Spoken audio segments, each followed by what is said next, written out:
Don't they say that when you have children, they end up being as bad as you were, but worse? I don't have children. I would rather drink bleach. But the same can be said of my technology. And the drone is in timeout. It's staying in its case because of some very bad behavior that might have been my fault. But you're in for a story. We all remember Falcor, the first drone. Which, flying a drone, I know that you'll see 13-year-olds doing it, but they're young and they don't understand lawsuits. So they will fly those things just about anywhere. You're not supposed to fly them in a lot of areas. That doesn't matter. Falcor, I had Falcor when I was on the road, and it was a Spark. And I have nothing nice to say about Spark drones. They are terribly faulty, whether you're a good flyer or not. I had 101 problems with that.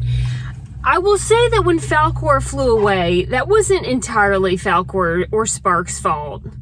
It was mostly mine. But if you didn't see that video, I was at the Newport, Rhode Island Bay Inlet pool.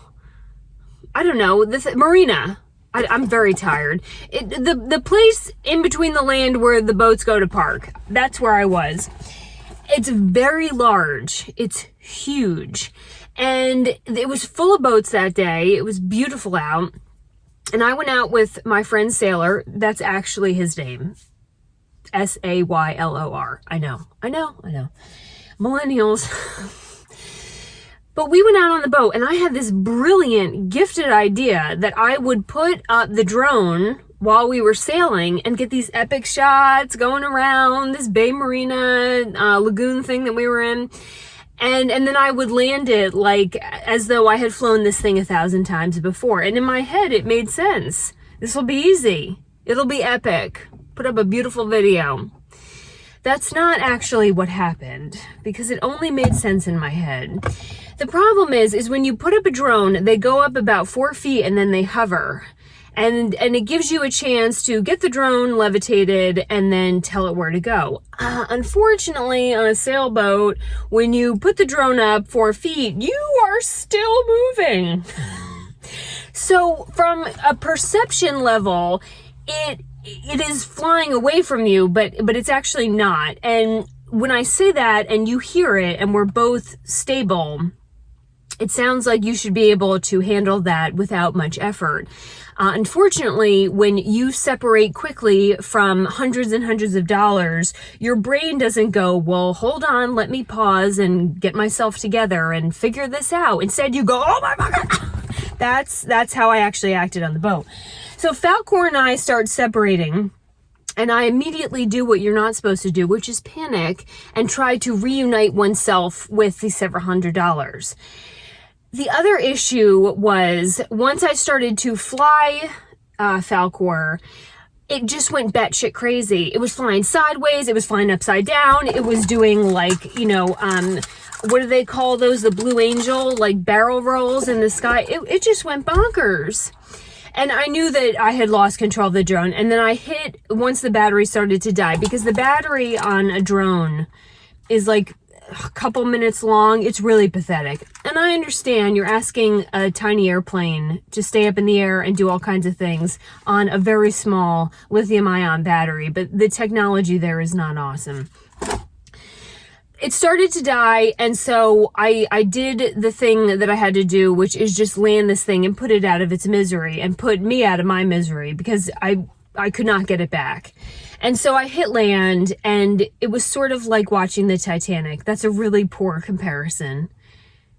That's the best one I have. But just watching Falcor go into the sea, and then suddenly Falcor flipped again, and the last thing I saw, as I'm at least like a 3/4 of a mile or a mile away from this thing, was it flipped and I saw a sandy beach, and then it crashed into a tree.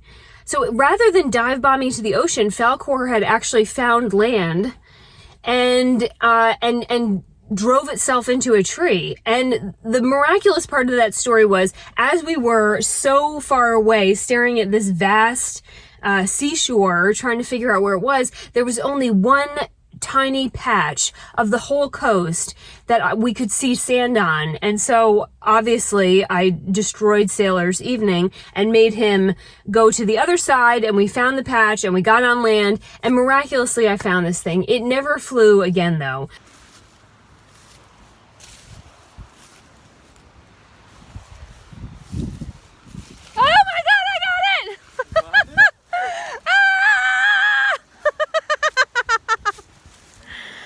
Is this not the most fun you've had in a while? All of these drones are controlled on Wi-Fi signal, and in a marina or where there are a lot of boats, they're sending out radar and Wi-Fi, and there's all these signals going through. And so the wires got crossed and Falcor went crazy.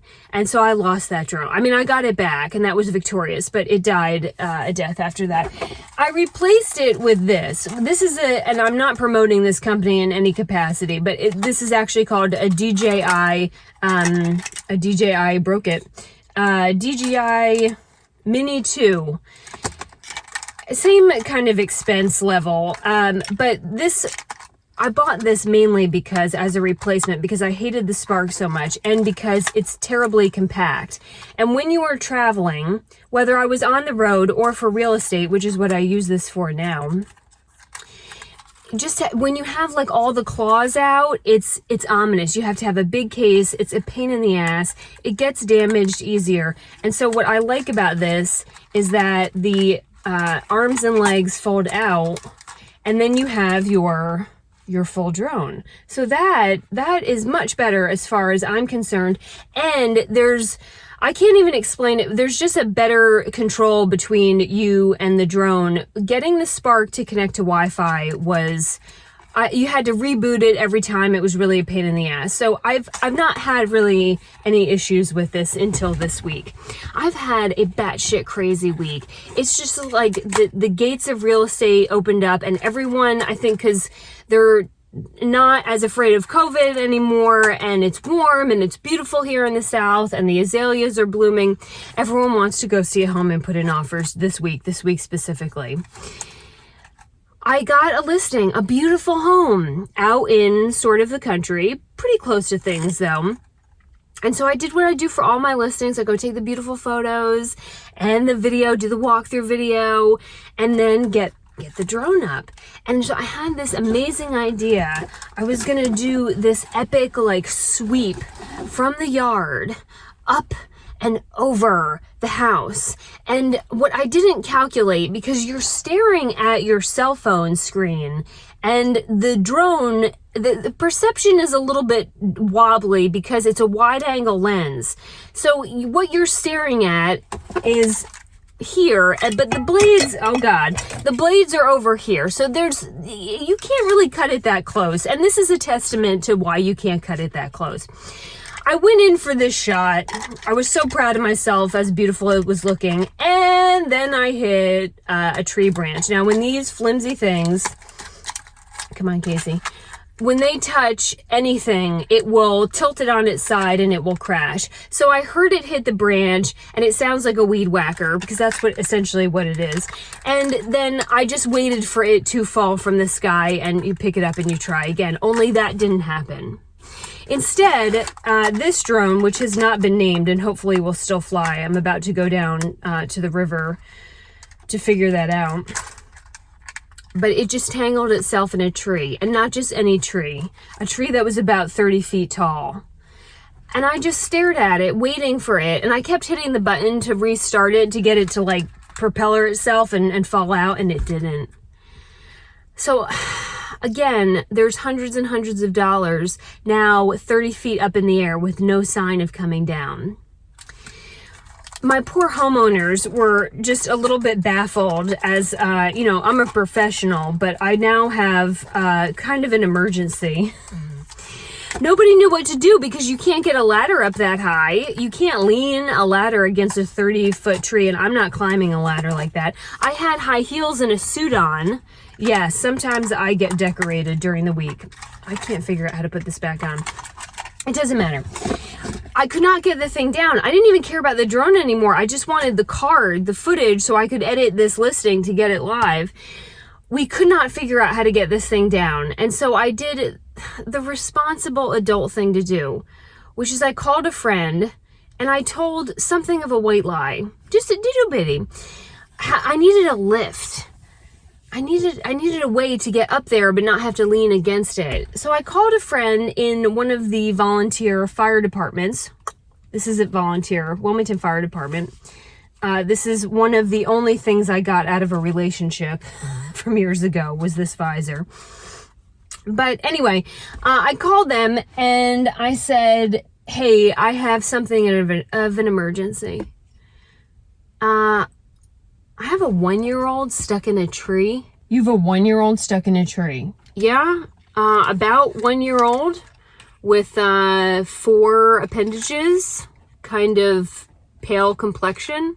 Since when do you have a 1-year-old? The 1-year-old kind of looks like a drone. Casey, I just need you to bring a truck down here. I know that y'all like provide emergency services, and I would argue that this kind of qualifies as one, and you aren't doing anything. I know you're not doing anything because I know how many recliners are at the fire station. I just need you to bring down the truck. I will put the lift up. I will climb up there.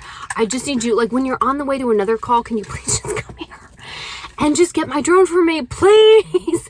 Please, my tax dollars pay. You don't pay tax dollars out here. I know. Can you just be a sport about it? They wouldn't be a sport about it. And I don't blame them. Fire departments and emergency services do not provide that sort of service. I was just really hoping that since I advertise their services like a walking billboard, that they would come help me. They wouldn't.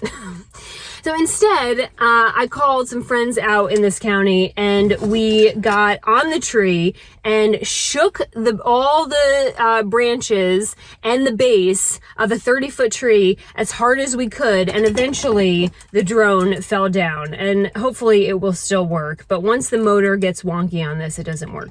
So that is the story of that was my week. I was going to do one of those day in the life, one of those really self-serving, self-indulgent YouTube videos where people try to act like their life is hard by showing you how busy they are all day. Especially real estate agents are like, I wake up at 4 o'clock. And I'm like, why? Why? Nobody else is doing business at 4 o'clock. That's stupid. You just want to sound like a badass. But it's impossible to do because I have to video myself, and that's very challenging. But that was what my week was like. Anyway, the good news is that while I had a traumatic experience with the drone, who is now in timeout, the listing that drone footage and my video walkthrough and the photos was so lovely that I got an offer on it before it even went live on the MLS. A man saw it, he saw the photos, he saw the video, and he put in an offer for $20,000 over asking price on this home and basically gave them everything else that they could possibly want. They are elated. I'm elated. The buyer is elated because they lost a bunch of other homes and multiple offers. But my point is that I hear from people, most people pick a real estate agent with like whoever they played tennis with 3 years ago, or their brothers or something like that. I guess if it's your brother's aunt, it's also your aunt. You know what I mean? They don't put any thought into it. Well, like any other industry on planet Earth, not everyone is busting their ass. And if anyone can get you an offer on your home. You're trying to get the best and highest offer on your home. And what I've heard from more than a few people is that their real estate agent will tell them that you don't need professional photos, you don't need a video, you don't need drone, because it's such a crazy market out there that you just throw it up on the MLS and like you'll get multiple offers. And while that's kind of true, you're still trying to get the most for your money. And I don't know that we could beat the offer that we got. And more importantly, we got that offer because he never saw the house. He never stepped inside of it. We got an incredible offer because of the digital marketing that precluded that listing. So yeah, if we put it on the MLS, we would have gotten offers. But not only did I get them an insanely high offer and everything else that they wanted, they don't have to go through the hassle of showing their home. They're not going to have an open house. They're not going to have strangers walking all around. They're just going to casually pack their stuff and get out with more money than they ever thought they could get.